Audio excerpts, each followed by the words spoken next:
market. Everybody who follows that program has been brainwashed. Okay.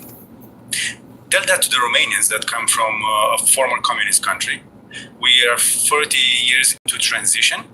Americans believe the same things, not just Romanians, worldwide. It's because of the system that controls the world economy. And guys like you can't even see it. You're thinking about money. I don't even care about money. I make a lot of money because I understand the system. I would never go to school, get a job, work hard, save money, get out of debt, buy a house, and invest in the stock market. I do everything exactly opposite. What do you do? What should a Romanian that he's been fighting for communism to survive, and now he's into transition and doesn't understand this about capital? Well, everything is the opposite of what they're teaching you in school. I wouldn't go to school. And what would you do? I would study money. I understand. Yes, because they don't teach money in schools. Correct. Understand that money is debt. And until you get out of debt, they're telling you to get out of money. In 1971, if you read my books, because I don't think you have. I read. In 1971, the US dollar became debt. The US dollar is the reserve currency of the world. I don't know if you know what that means. What does it mean? It's very dangerous for everyone. No, it doesn't. And it's not covered in anything. It's the only value it has is trust. I don't really want to do this interview anymore. If you want to find out what I know or tell me what you know, then don't interview me. Okay. Just you do your own stupid show. I'm trying to tell you something here, and you want to tell me how smart you are. That's very egotistical. I'm here because I'm stupid. Let's get well, that then straight. Let me explain something then, damn it. Let's do it. I'm trying to explain to you, when they tell you get out of debt, that's stupid because the money is debt. And the only way money gets out of debt is via taxes. So all the people who work for money, you read Rich Dad, Poor Dad, what's lesson number 1? Rich people don't work for money. Correct. Money is debt. I use debt as money. And everybody thinks getting in debt is bad. Well, who told you that? I think the stock market is for losers. Why would you put money in the stock market when it's manipulated? That's what I think about. So I'm always watching the manipulation going on behind the scenes. That's what my brain is focusing on all the time. And I don't pay taxes. The question is, how is it I don't pay taxes? I can tell you. That's an important question, because most Romanians and most people in the United States cheat on their taxes because they hate taxes so much.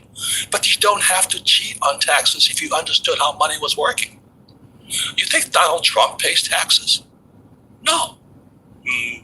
Nobody has seen his tax returns. Yeah, I know him. He's my friend. We don't pay taxes. That's the question. How is it we do that?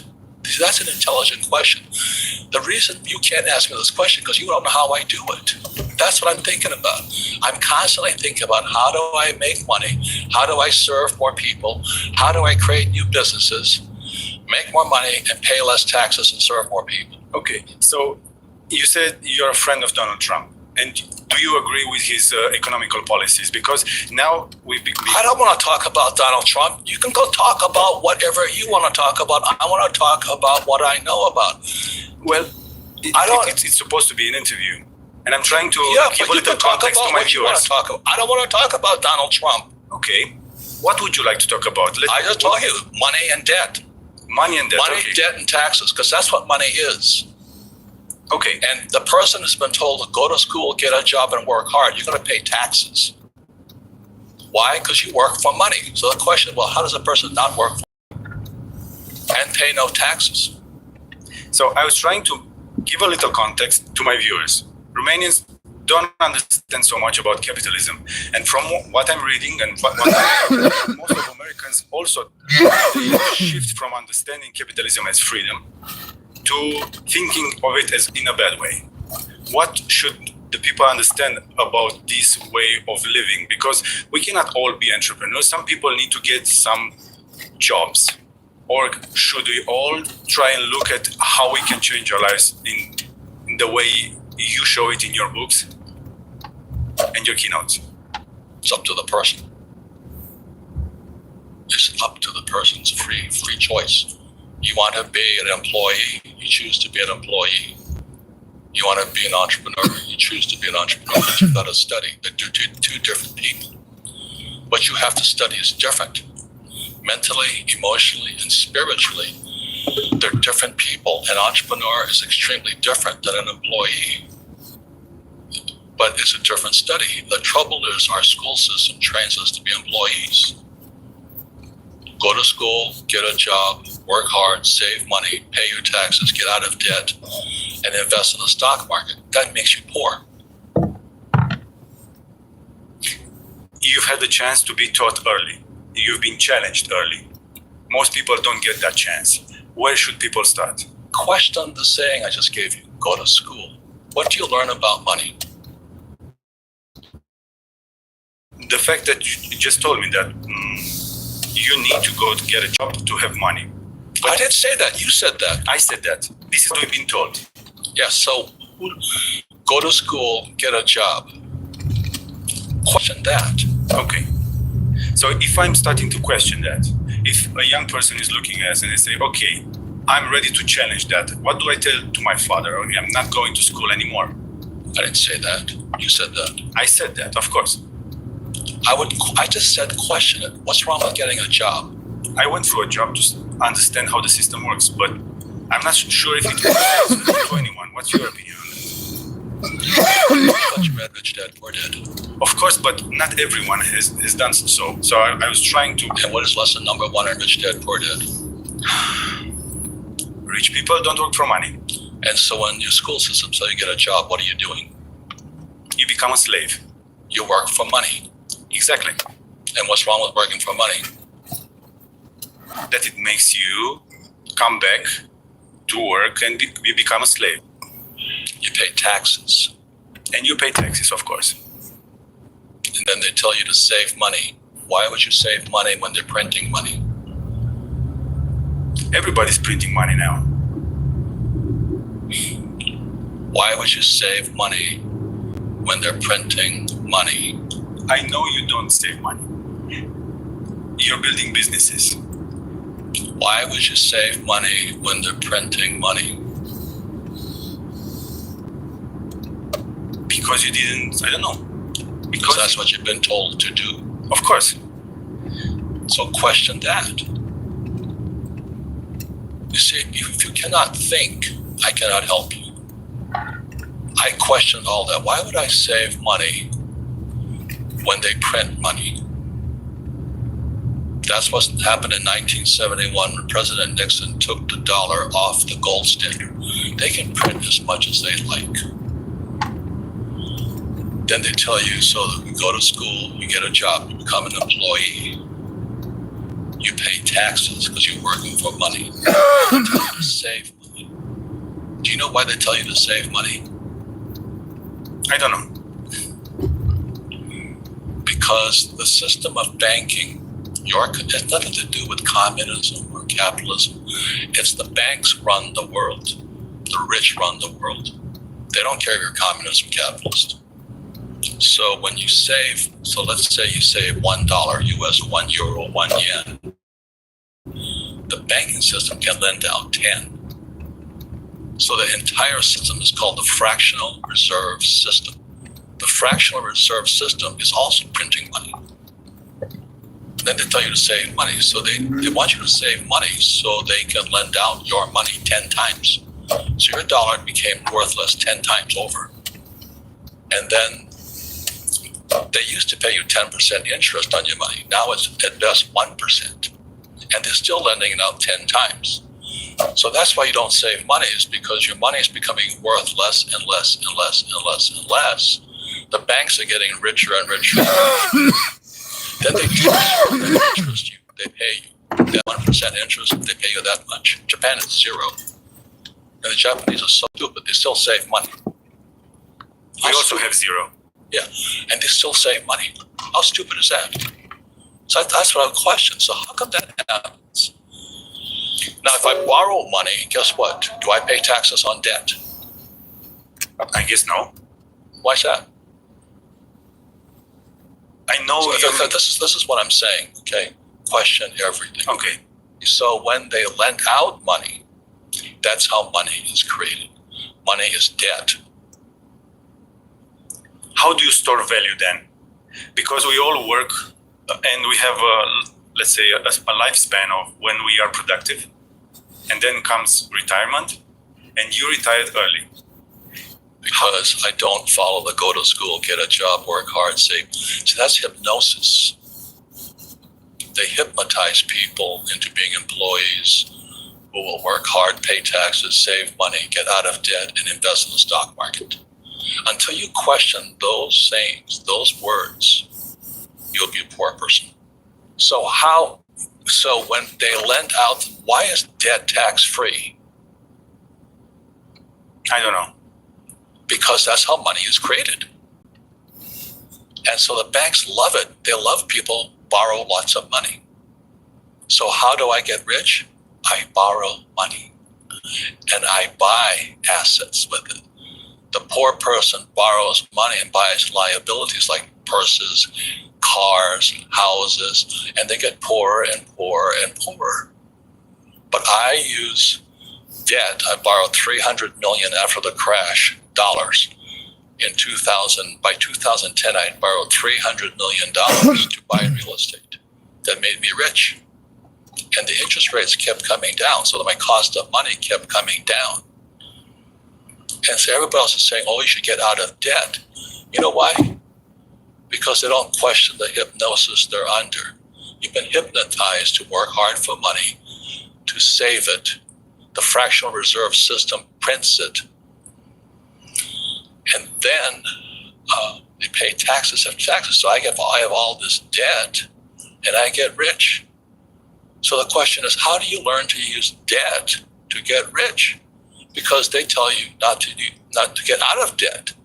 So all I'm saying to you is, if a person does not question what they've been taught, they will always be poor. They've been hypnotized into being poor. Then you put it in the stock market, in pensions, right? So let's say I put $100 in a pension plan. When do I get that money back? Most Romanians don't even dream of getting to pension now. I understand that. But it's not just Romanians. Please hear us worldwide. This is why I think, this is why I work, this is why I teach. You have to question what they're teaching you. So I put my money in a pension. I might not ever get it back, because they could lose it. So the question I always say is, well, when do I get my money back? And the average person has been hypnotized. Go to school, get a job, work hard, save money, and invest in a pension. And you never get your money back. The whole thing was designed to keep you poor. So that's why I argue with you, until a person questions what's already been put in their head. And that's what my poor dad put in my head. Go to school, get a job, work hard. And that's America. Same as Romania. It's not any different. We save money, put it in the stock market. You never get your money back. We all look up to the American dream. Is it all fake? I'm coming down to your book now because... No, please let me finish, okay? Okay. Until you question what's already in your head, you will do what's already in your head. Okay. There is I don't know if people are Christian or not, but this is in the Bible, because the words become flesh. Go to school, get a job, work hard, save money, get out of debt, invest in the stock market, buy a house, buy a car. Until you question that, you're hypnotized. You'll be a poor person all your life. Okay, 6 very short questions. So, what would you choose between Apple or Tesla if you had the money to buy it? What's that? The companies. If you had the money to buy Apple or Tesla, what would you buy? I just told you I don't invest in the stock market. But in companies, in businesses. I wouldn't invest in either of them. Either of them? No, because I don't get my money back. I want my money back. Okay. Gold or Bitcoin? Gold. Fight or flight? That's a stupid question. Sometimes people that fight lose. So what? What's wrong with losing? Okay. question what you've been taught, and you ask me superficial questions rather than why wouldn't I invest in Apple or Tesla? See, that's a more important question. That's an open question. You can do whatever. But why wouldn't I invest in them? Because you don't get your money back. Yes. I'm starting to learn. Yes. I can make money much faster than Apple or Tesla. And I would use debt. I wouldn't use my money. But do you think they use their money to grow? Of course not. Look at Amazon, this guy Bezos, right? He's one of the richest men in the world. Do you think he pays any taxes? He doesn't even pay much profit to his investors. Do you think Bezos became a billionaire paying taxes? I wouldn't bet on that. He doesn't pay taxes. Trump doesn't pay taxes. I don't pay taxes. So the question is, how do guys like us do it is the question you should be asking. Because the rich people make the rules. We study different things. I wouldn't go to school. I appreciate you for taking the time. Thank you. Thanks for putting up with me. I appreciate you challenging people all the time through your interviews and your workshops and everything. I got so much out of your books, and I'm going to keep on reading. I'm not that smart. I'm not smart enough for that. Please question what you've been taught. I've been doing that, and for the past year, for example, I stopped saving money and putting money into a company instead of saving into a personal account, let's say. That's good. Making some changes. Congratulations. Small changes. Yes. But I'm talking to a very large audience. We've been all taught to do the stuff you said. So they need to start somewhere. And that's why I said challenge what you've been taught. Why would you go to school when you learn nothing about money? Why would you pay taxes? That's a very tough question, and we have that issue. But it's not just Romania, it's the worldwide. You see, please understand, it's not just Romania. You must think, today, if people complain, I don't make enough money in Romania. Well, you have a cell phone, you can make money all over the world. You can make money in dollars, yen, zlotnik, pesos, It's just limited thinking.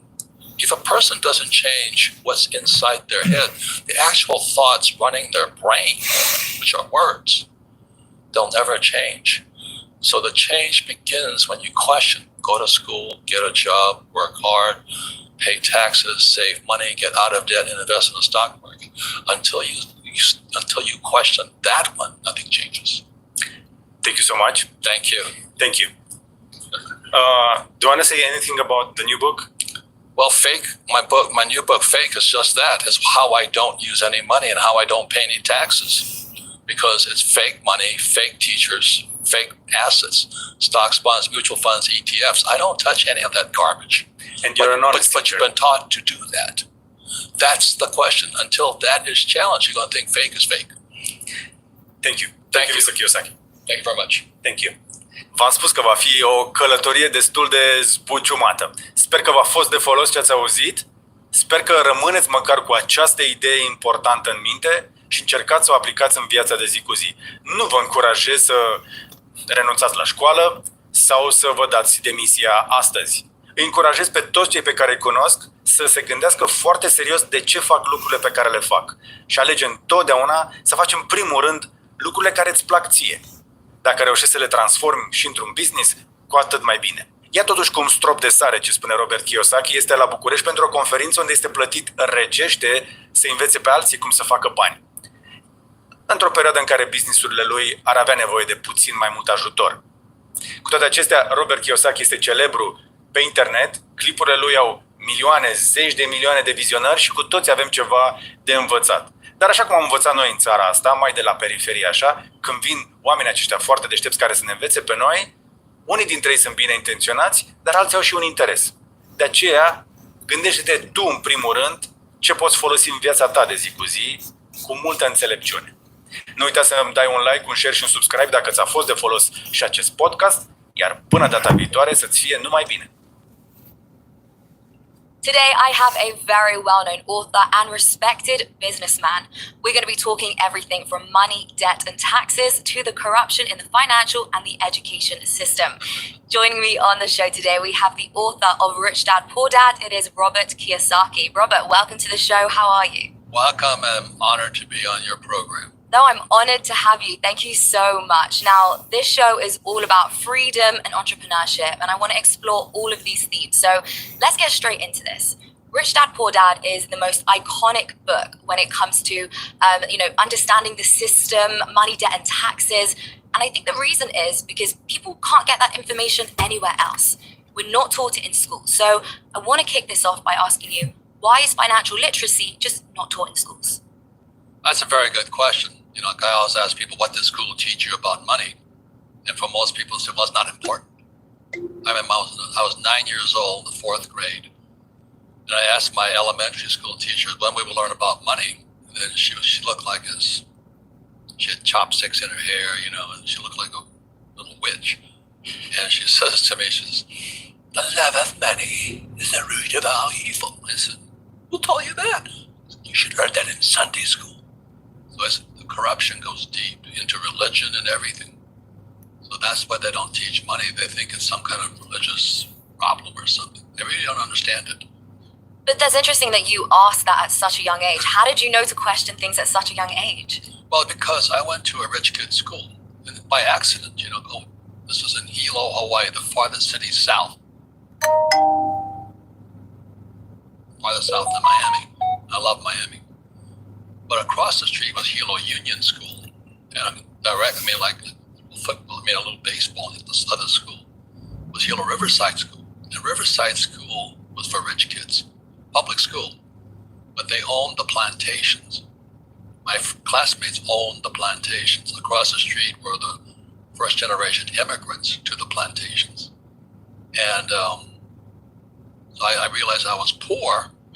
Although my father was the head of education, poor dad, And so that's why I said, how come they have nice bicycles? Why do they belong to the yacht club? Why do they go to the country club? But where it really hit home? Because I couldn't make money anywhere. And so I used to go caddy, carry a golf bag. And so I'd hitchhike to the country club, and I'm sitting in the caddy shack. And you get a hamburger, which was 25 cents. I remember it was a lot of money for a hamburger back then because most hamburgers were 15 cents in town. This is the country club. So I go to the back door of the country club and I order a hamburger. And I look through the door and there's my classmates in the country club. And that's when I realized I was poor. I said, how come their parents belong to the country club and my poor dad, the head of education, can't afford to go there? So that's where the whole thing kind of started clicking for me.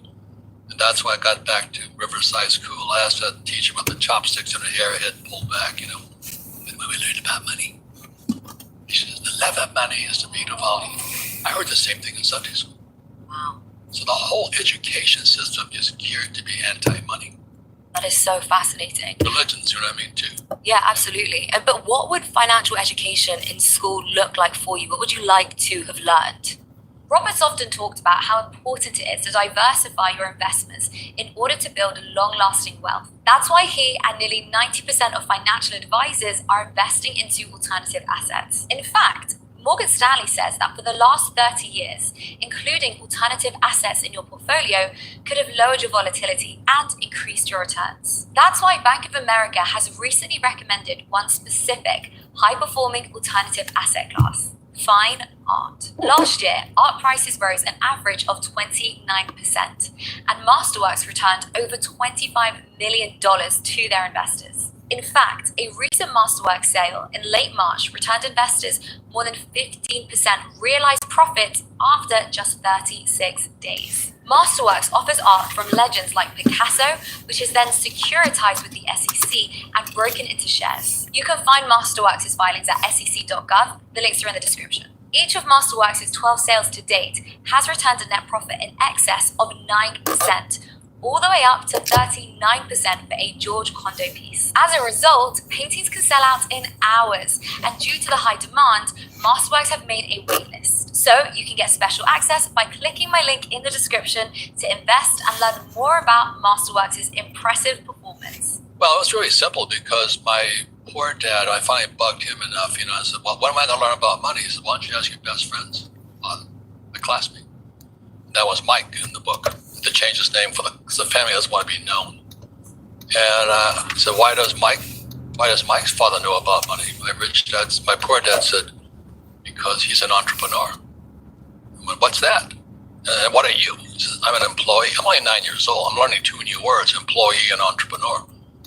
I went, what? What's the difference, And my poor dad says, well, an entrepreneur must know about money. An entrepreneur must speak the language.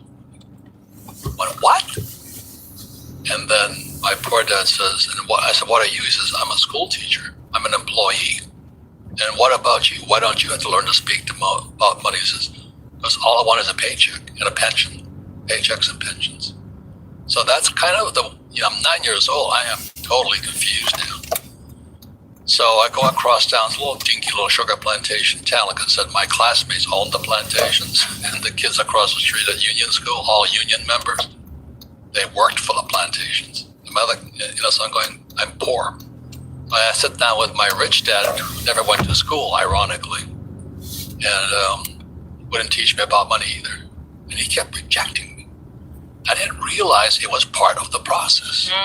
He wanted to find out how badly I wanted to learn. And he says, and as we all know as entrepreneurs, right, salesmanship begins when the customer says no. And so the more he no, the more I got inside. I said, and so I kept, going back to talk to him and all. He says, get out of here, kid. That was test number 1 from my rich dad. Test number 2 was as if I teach you, you have to work for me for free. And I said, why for free? He says, because if I pay you, you'll think like your dad, poor dad. The rich don't work for money. So if you read Rich Dad, Poor Dad, which is right there, the rich don't work for money. And then I'm now all confused as a 9-year-old kid. And so that's when the whole thing started about financial education. And I realized, my poor dad, he was going for his PhD, which stands for Poor, Helpless, and Desperate. And in the academic world, the school teachers, most are they don't know it. The good people, they don't know they're And my poor dad kept saying, well, if I get my PhD, then I'll pay you. Well, PhD, what's that? So he went to Stanford or Chicago Northwestern. He still learned nothing about money. And so our kids, the young kids, about your generation today, they're as they're indoctrinated, not educated. Black Lives Matter, critical race. I don't know what woke. I don't know what thing's going on anymore. Our education system is more corrupt today than, let's say, 60 years ago when I was a kid. The difference between employee and entrepreneur is fascinating, what it means to get a paycheck and how that changes your mentality. We're going to get into all of that and the whole woke culture. I'm surprised it turned out the way it did.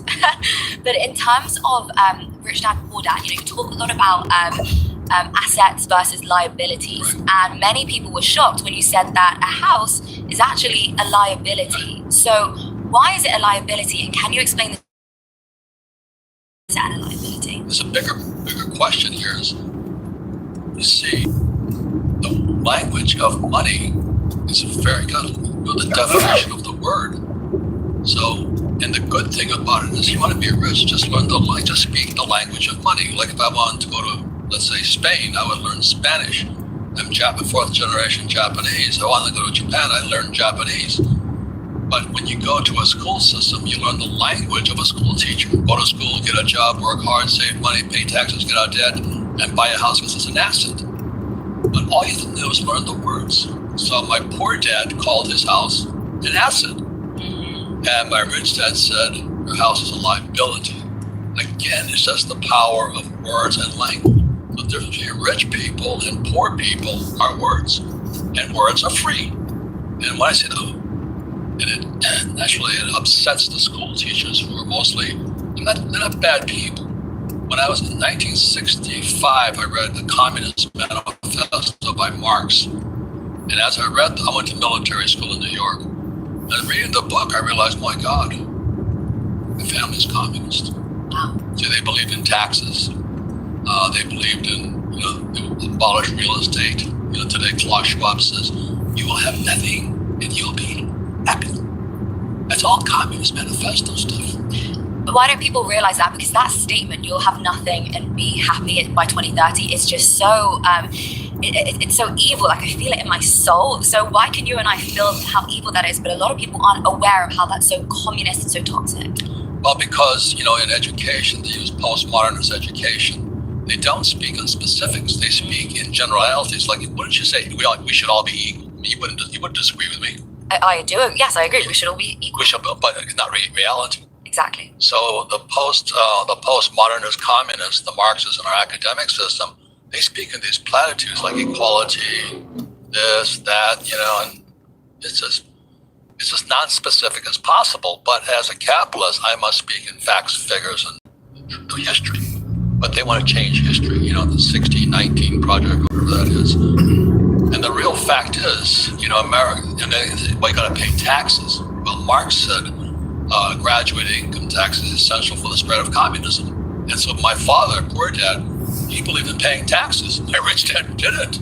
Again, the word is taxes. And so when you look at what Biden's doing right now, he just put in 87,000 IRS agents who are armed. The reason is they're going after small business. They're going after the small entrepreneur. They can't touch me, because I'm not that stupid to pay taxes. I can do it legally. But that's why I make fun of my friends Peter Schiff and Mark Moss. They were living in Puerto Rico. I said, if you were a real estate guy, you could live in Puerto Rico. You could live anywhere you want, not pay taxes, But again, it was Marx who said a graduate income tax is essential for the spread of communism. But the real facts are, in 1773, America was founded as a tax-free nation. It was called, against your homeland, England. Yeah. It was the Boston Tea Party. It said, screw you, we're not paying taxes. And so the real facts are, America was founded as a tax-free nation.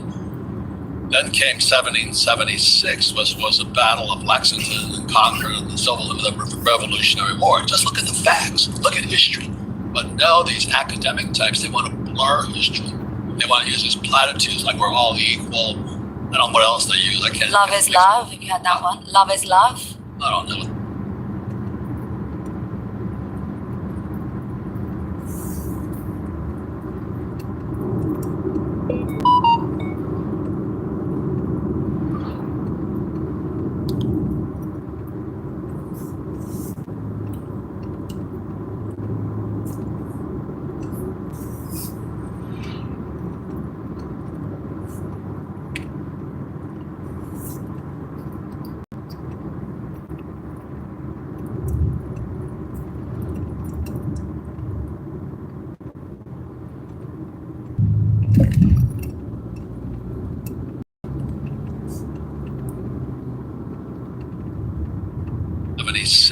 Was the Battle of Lexington and Concord and the Civil Revolutionary War. Just look at the facts, look at history. But no, these academic types, they want to blur history. They want to use these platitudes like we're all equal. I don't know what else they use. I can't. Love is love. Have you had that one? Love is love. I don't know what they're talking about. Yeah, that's a very big statement. Just show me the fucking money. Well, and I don't want to pay taxes on it. I do. I couldn't say that if I was not legal. Did you know that you don't have to pay taxes? You can move to another country and pay zero taxes legally. You might have seen my interview with Wealthy Expat, who does exactly this for you. They've helped over 500 crypto investors and entrepreneurs like Iman Gadji and Hamza lower their taxes down to 0% legally. And you could do it too in as little as just 2 weeks. Wealthy Expat will hold your hand and help you throughout the entire process, setting you up in a tax-free country like the UAE with the help of tax experts, lawyers, and accountants. So if you're interested in paying 0% taxes, then just book a free call with Wealthy Expat using the link in the description below. I'm with you. So let's understand how you do it. You talk about, don't save money in a bank account. So let's start there. Why shouldn't people be saving money in a bank account? You gotta be crazy. I mean, look, they printed more money in the last, 5 years than ever in history. America is now the biggest debtor nation in history. Why don't they teach that in school? Our debt to GDP a few years ago was 90%. They were 90% debt to our gross production GDP. Today it's about 125%. So the more they print money, the deeper in debt we get. And so what's happening right now, they print more money to give it to, like stimmy checks and all that, which robs us of wealth, which is all total communist market. If you took a stimmy check, you're a communist. That's how I see it. It's money from the government. I don't touch anything from the government. I did cash my stimmy check. I don't get a stimmy check. But anyway, so they increased the debt, right? And now we can't pay it off. And then they're going to raise interest rates into a recession. Now, you got to be kidding me. This guy Biden's going to crush this whole country. I mean, Europe's in more serious trouble than we are. Yes. Germany's in serious trouble. England's in trouble. Japan's in horrible problems. China's in trouble with Evergrande. The real estate's crashing. So this whole thing starts in academics. Why don't they teach us about money? So they're going to raise it. So the debt's going up. You can't pay it off anymore. They're going to raise interest rates and tax rates are dropping. Because the economy slowed so much, our taxes are going down. So that means the debt's going to accelerate. Let's call it debt spiral or a death spiral.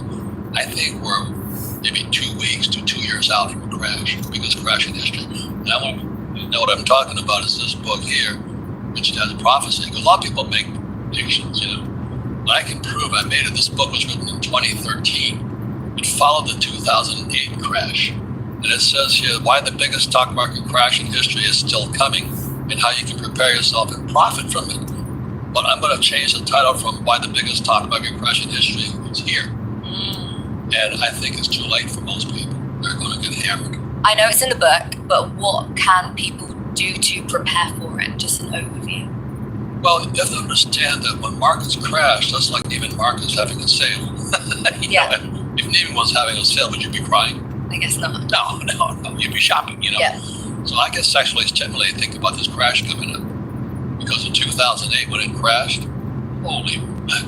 Yeah. I backed up the truck. I borrowed $300 million. Now this guy Dave Ramsey, who's a friend of mine, he says, live debt free.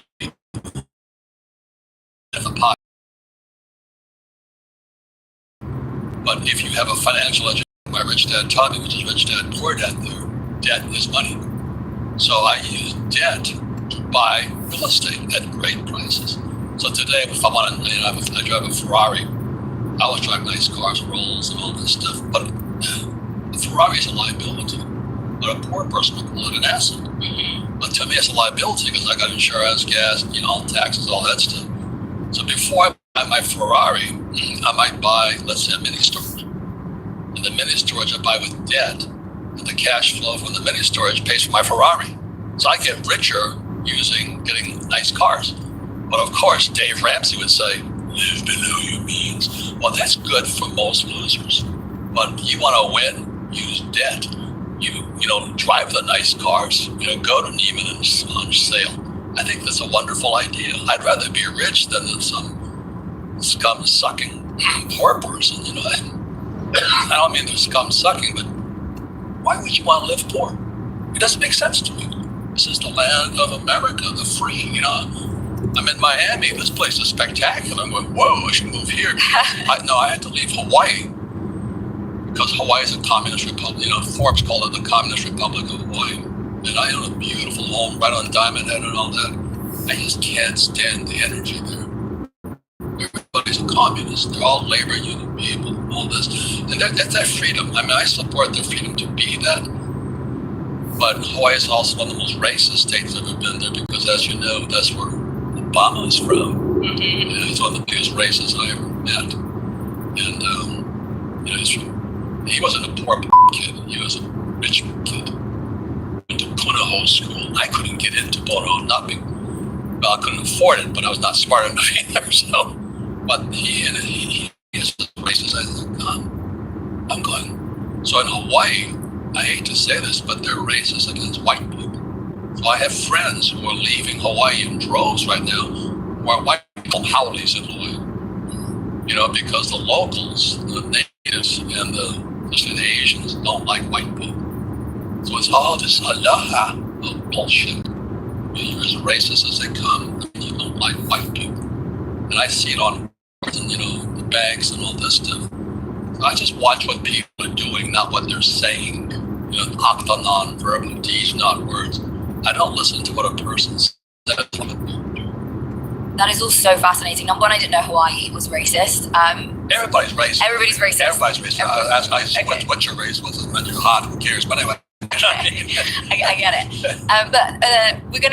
I want to touch on the financial crisis, the $300 million loan that you took. That's crazy. I'm excited to hear how that works out. But in terms of banks, I want to go back a little bit. You say that banks run the world. What do you Well, I mean, Obama, again, boy, give me a break. Give me a break. He was one of the biggest estates in Hawaii. And then you have people in Hawaii with walls and stuff like this. Of course, he gets a wall put in. Everybody else's house is being swept away by environment, you know. But Obama gets to put a wall in. Oh, really? You know, I watch what a person does, not what they say. So what he also did in 2008 and 2009, did he bail out?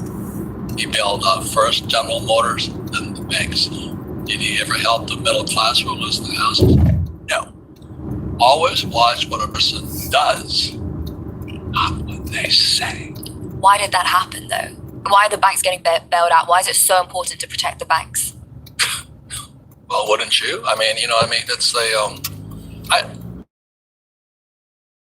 don't know why, but it starts an academic system. That's where our teachers speak the language of a school teacher. I speak the language of a capitalist. You know, I know there's an asset, there's liability. I know what bailout is. If you read the book, The Creature from Island, it was by G. Edward Griffin. It's the book on how the Fed was created. It's Jekyll Island, I think in 1913. Is the opening chapter, is the name of the game, is bailout. So every time the banks get trouble, the whole system is set up to bail out the rich. Oh, really? No, they wouldn't do that. I mean, we're supposed to be equality and all this. No. This whole setup is to protect the banks and Wall Street and those guys. That's why I don't save money. I borrow money. That's why I don't own stocks, bonds, mutual funds, and ETFs like Tony Robbins recommends. I won't touch that stuff. And I don't trust the school system. So I think I'm an entrepreneur. I can create my own assets. I don't need to buy them from Wall Street banks.